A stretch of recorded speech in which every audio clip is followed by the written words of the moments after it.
Alekhine era era una categoría superior ante todos los jugadores que había en la época, pero había algo que era muy curioso, al menos en cómo, en el libro ese en los dos libros que hace de sus partidas, en el primer tomo y en el segundo, la forma de escribir que tenía y la manera de analizar, que calculo que en persona sería igual, era muy particular, porque hacía una cosa muy curiosa, por ejemplo acá, en todo el libro hace comentarios de este estilo.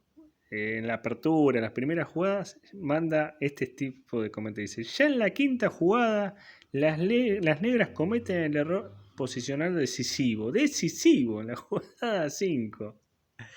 Y bueno, y muestra una variante, era necesario. Bueno, y hay muchos de esos comentarios o sea, comentarios posicionales que termina diciendo, bueno, y a partir de acá el rival está perdido. Es la jugada 7, 8, 12, por ejemplo, que ni siquiera terminó la apertura y ya hacía esos comentarios haciendo creer que el conocimiento posicional que tenía él era totalmente superior o sea, al quebrantar una regla de esas, ya él quedaba ganado y era imposible dar vuelta a la partida.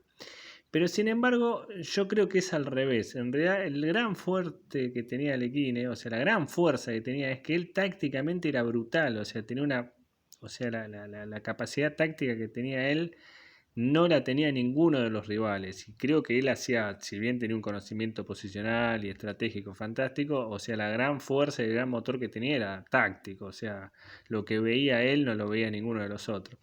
Pero es muy gracioso en el libro este entero, en todo el libro este aparecen ese tipo de comentarios.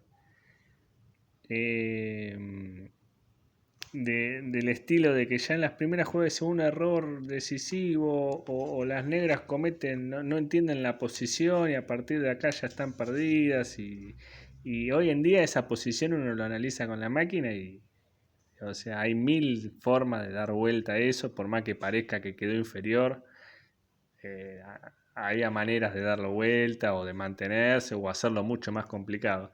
Pero la manera de la forma de escribir, de la literatura que tenía de comentar las partidas, daba esa sensación. Eh, bueno, acá va otro. Después de esto, las casillas negras del segundo jugador quedarían tarde o temprano muy débiles. Con el fin de explotar la debilidad, las blancas deciden liberar de peones el centro lo más pronto posible. O sea, era muy didáctico porque te explicaba, o sea, en sus análisis te explicaba cómo poder hacer valer factores posicionales. Después uno lo quería hacer y no le salía ni de casualidad porque uno no veía lo que veía Alekhine, eso era lo gracioso.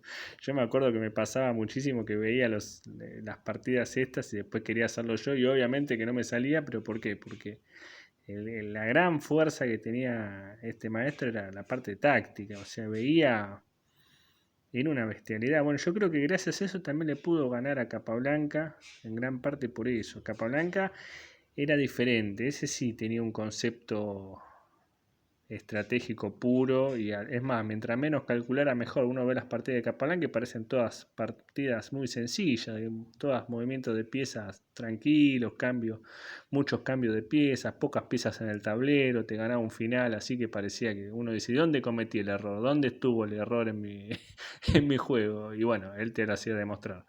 Pero Alekhine no, y su personalidad era así, era bastante bravo Alekhine.